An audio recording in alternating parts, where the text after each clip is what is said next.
just the one home win, and that was the final game we saw between Arsenal and West Ham United. It started then with Spurs coming back from 2-0 down to draw 2-2 at Brentford. Nine-man Crystal Palace lost 3-0 at home to Fulham. Rayan Ait-Nouri scored a 95th minute winner for Wolves. Fellow strugglers Everton, Newcastle beating Leicester 3-0 for a sixth straight victory. Brighton also hit 3 in their win at Southampton, as did Liverpool away at Aston Villa. Incidentally, tonight, Jurgen Klopp's side have agreed a fee with PSV for Cody Gakpo. Arsenal coming from behind to beat West Ham 3-1, and 3 more games to come over the next 2 days. It's Chelsea, Bournemouth and Manchester United against Nottingham Forest on Tuesday, with Leeds against Manchester City on Wednesday. Now try and stop Ian from smiling at this point. Arsenal are now 7 points clear of the chasing pack, and with a game in hand over second place Newcastle United. The Gunners are 8 points clear of Manchester City, who've got a 1 game in hand on the leaders. Tottenham are 4th, 4 points ahead of Manchester United, who've only played 14. Liverpool up to 6th after today's win, 5 points off the top 4.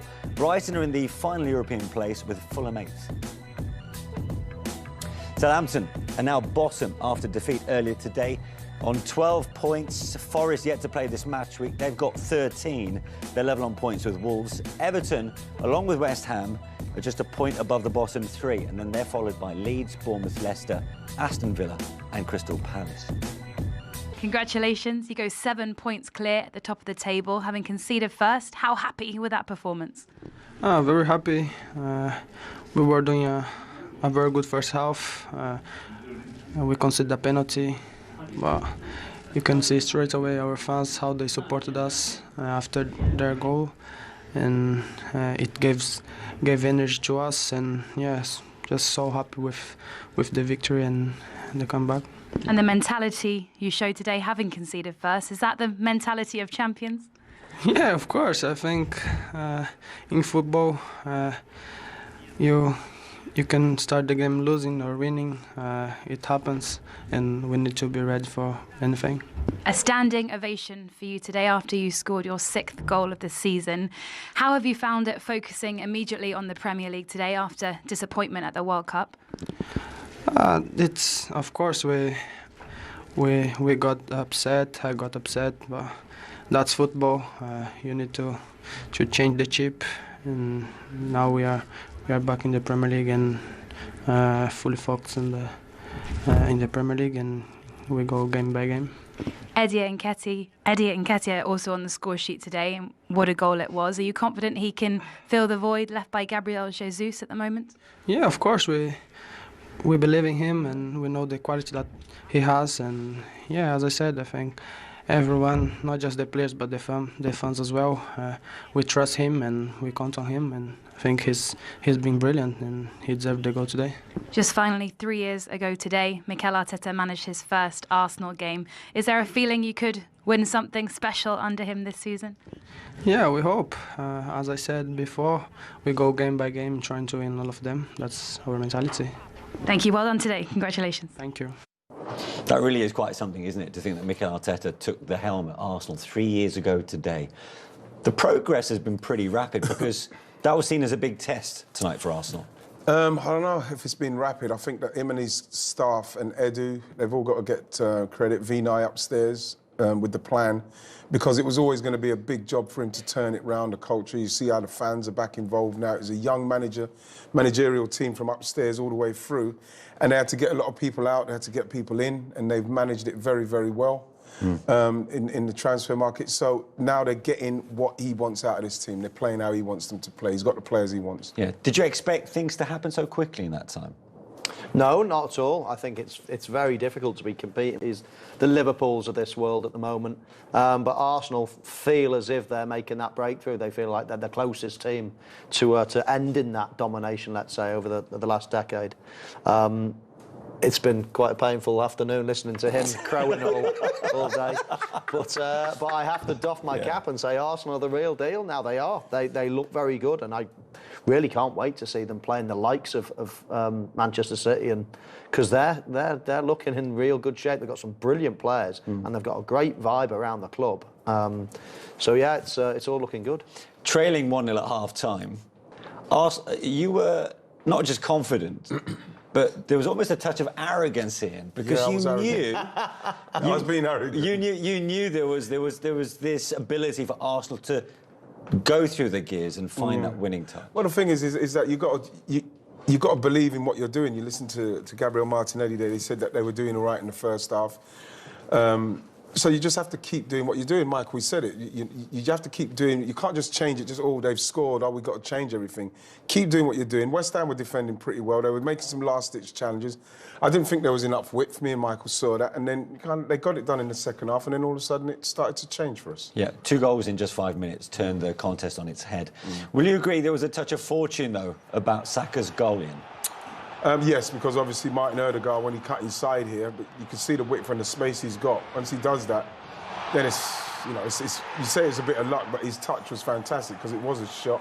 He's coming off the edge there, and you can see Cresswell is petrified of him. Look at your Kufal's dropped too far in, and that touch there is fantastic, and then bam. So, of course, you have to say there's a bit of luck there. That wasn't hitting the target, but then you get the luck that you deserve.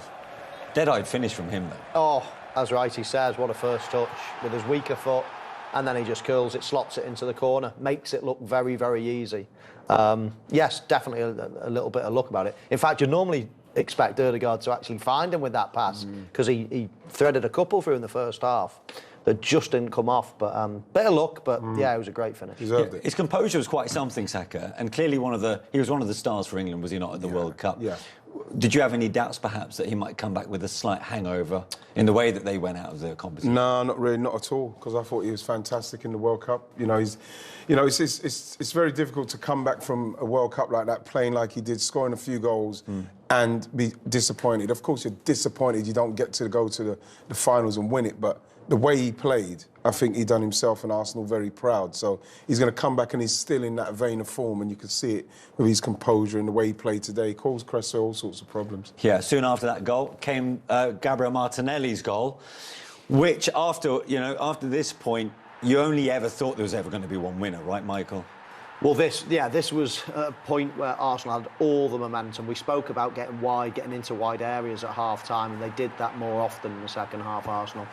Goalkeeper error, no question about it. You can't be scoring from here, but this is not luck. He attempts this effort, so he's obviously seen something. He's drilled it into that near post. He has drilled it in, but you look at Fabianski's leg there, Mike, it's stuck. He can't move it. Look, it's too late. Sometimes you just have to... I think he's left too much on the near post for me. From where he is, he's left a bit too much, and that's what can happen if you don't get your foot right, then it sneaks in.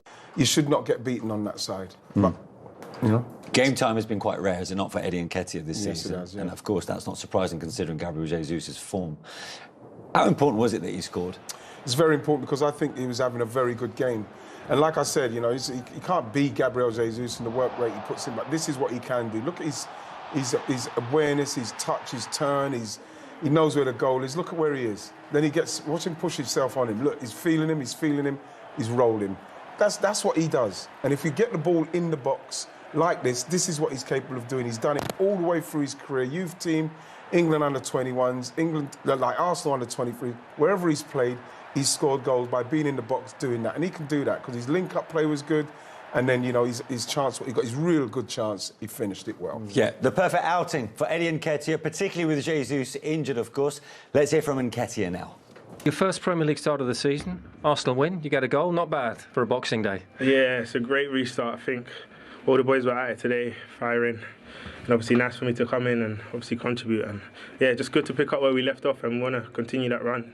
The atmosphere here was amazing tonight. You know how well Gabriel Jesus has been doing. You've been watching it. Did you feel a pressure then? Be honest, coming in after what he's done so far this season for the club. I think there's pressure anytime you play for Arsenal Football Club. The standards are always high.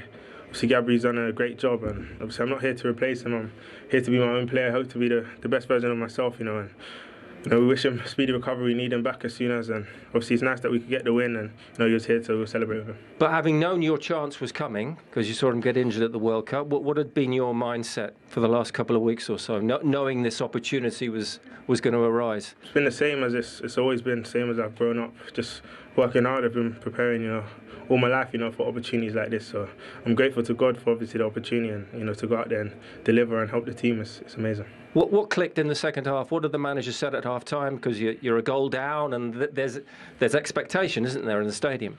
Just to keep doing the same things. I think we were very dominant today, Obviously, I think we're just lacking that final pass in the final third of the actions. But we just kept going. We was really aggressive with the counter press. And I think once we got one, we could all feel the atmosphere of the stadium behind us. So we was always going to go on and get the rest. Have you known a better atmosphere here? No, I think it's been amazing this season. I think there's a real unity and connection with the fans, and we want to continue that and even build on it. And talk us through your goal, because you'd had a couple of turns, I think one in the first half as well, which really excited our commentary team, Ali McCoist among them. Yeah. And then you got it right, didn't you? Yeah, I think obviously I turned a couple of times in the first half. Obviously got clipped a couple of times, but now obviously Martin played a lovely ball to me, and obviously I just felt the defender, so I just kind of rolled him, and thankfully obviously it was a good finish at the end.